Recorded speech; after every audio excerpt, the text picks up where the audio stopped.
Parts, and more parts.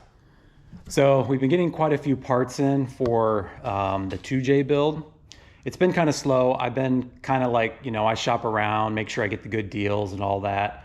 But yeah, so let's go through. I know it's been about 2 weeks since I made a video, but let's go through a few things that we're progressing on here. So I did find a machine shop to get the block bored out.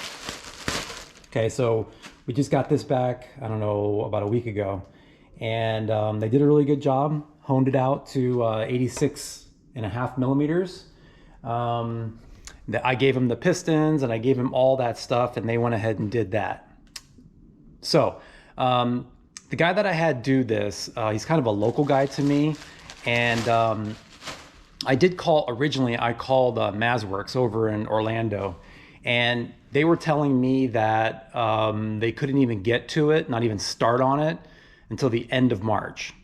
So this local guy that I know, kind of know, through a few different friends, he got it done in a week. So, but the only thing is I do want to do the billet mains, which just has the stock mains in it right now. And I want to do the billet mains, so I'm going to order billet mains, and I'm going to need to find somebody to do that.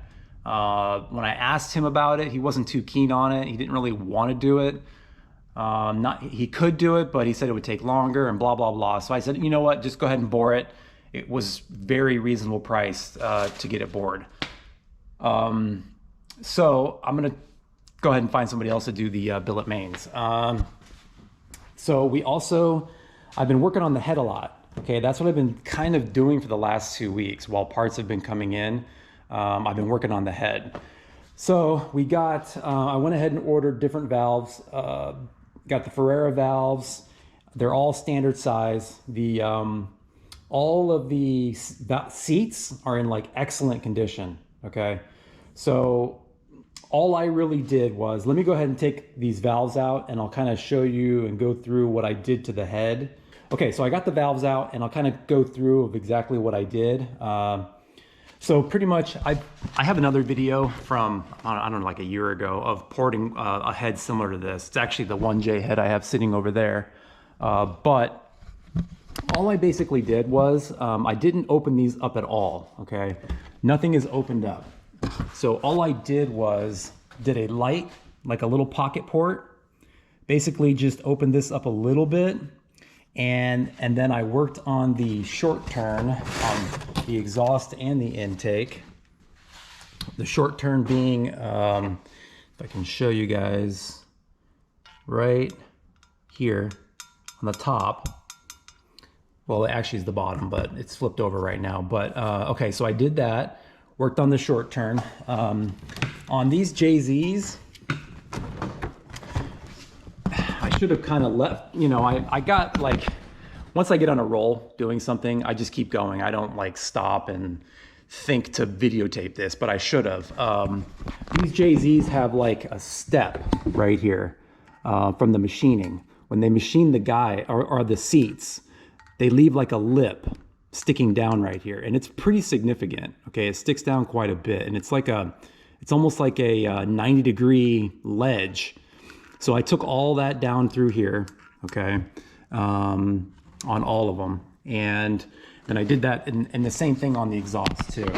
You can kind of, I don't know if you can see it or not, but it's right up in here. So that's all we did. A light pocket port, took down the short turn, smoothed it out, and basically just cleaned them up. You know, I cleaned them up with a burr, and I didn't open up anything. Basically just cleaned up the casting flash. So not really like a port job, basically just do the bowls, the short turn, and then I did work on the chambers a little bit.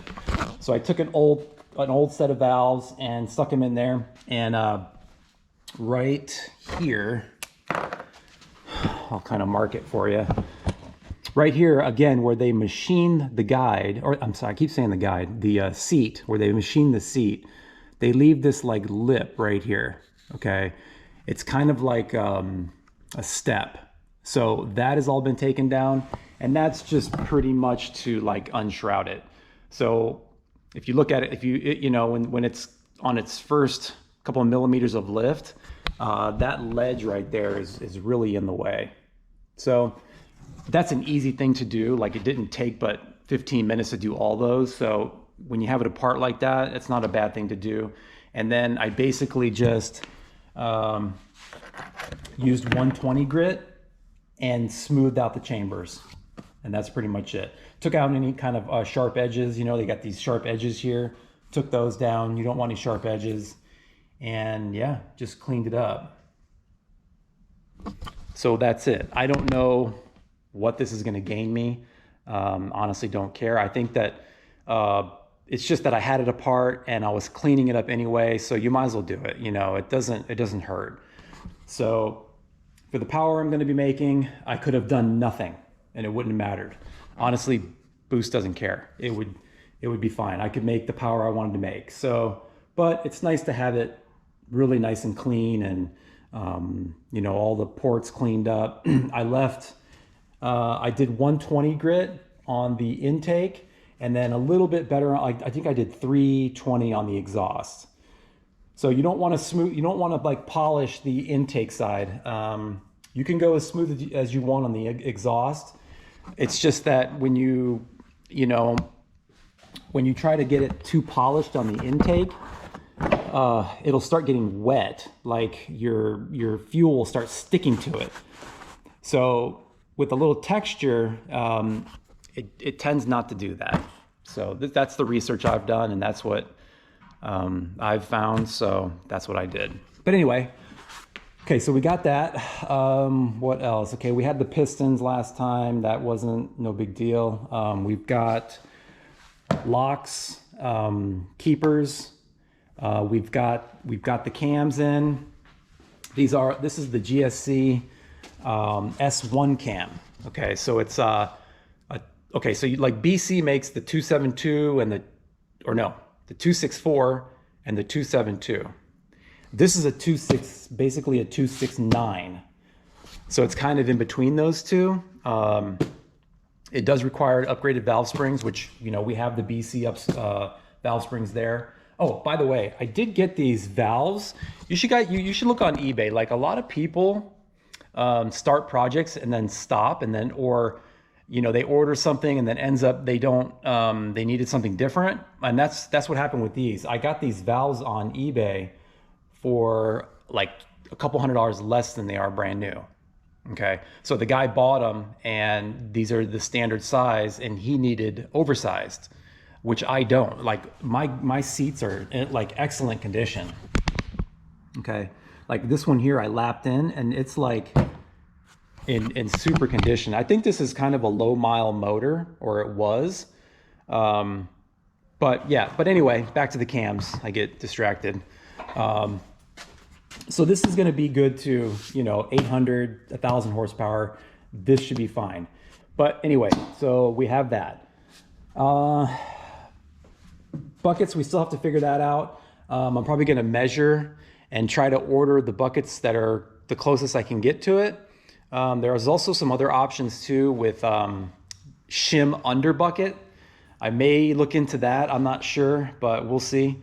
But yeah, I mean, that's pretty much it. So we still have a lot of things to do. These projects take quite a while, especially nowadays with, you know, parts availability and all that, and, you know, but anyway, so that's where I'm at. So yeah, and then the car itself, I haven't done anything to. I still gotta yank apart the rear end. We did get the bar that I'm gonna need. So I've got this. This is a bar, solid steel bar that I'm gonna run through the rear end, and so I can do the 9-inch ends. So I haven't even messed with that. I have all the pucks here for that, the 9-inch ends. Oh, and I just wanted to give a shout out to this Jay, this guy that has sent me a few things here and there. He sent me these for free. These are the camber bolts for the front. Apparently he didn't like that I was shaving down the bolts, and he was looking out for my safety. So no, I appreciate that. I really, really do. I mean, he just sent them to me, and he's the same guy who sold me the 9-inch ends, the housing ends, and the bearings for a super good deal too. So anyway, thanks a lot for that. And then, yeah, like I said, haven't even torn this apart yet. I've just been so busy with doing the head, getting parts, the block and all that. And, you know, also doing other things too. Working on my new garage. I've got that pretty much ready for the aluminum. So we're doing aluminum roof. I made these trusses here. These are all made by me. So as you can tell, I've been busy. The way I'm going to do it is basically these are 3 foot on center, and it's got purlins that the metal roof is going to attach to. Okay. And then I also made like a little porch out here as well. And this is all going to be covered. 8-foot garage door here. And just basically all metal. It's going to look just like the building, all up in here. It's going to be all that same metal. And then this will just be like a little porch. Basically, I did the porch so that no water would get into the garage, like this one here does. Since there's no overhang here, water comes right in underneath that door. And I just kind of didn't want that to happen here. So we just came out another, I think this is about 7 or 8 feet more. Total, it's like 32 feet total. So 32 feet by 21 feet, I think it is, or 20 feet. So you can see here, this is what I used to make the trusses. Basically just made a template on the floor. This is all getting painted anyway. So, and it helped me make the trusses. It was, yeah. So, and again, I got most of this wood on the bottom here.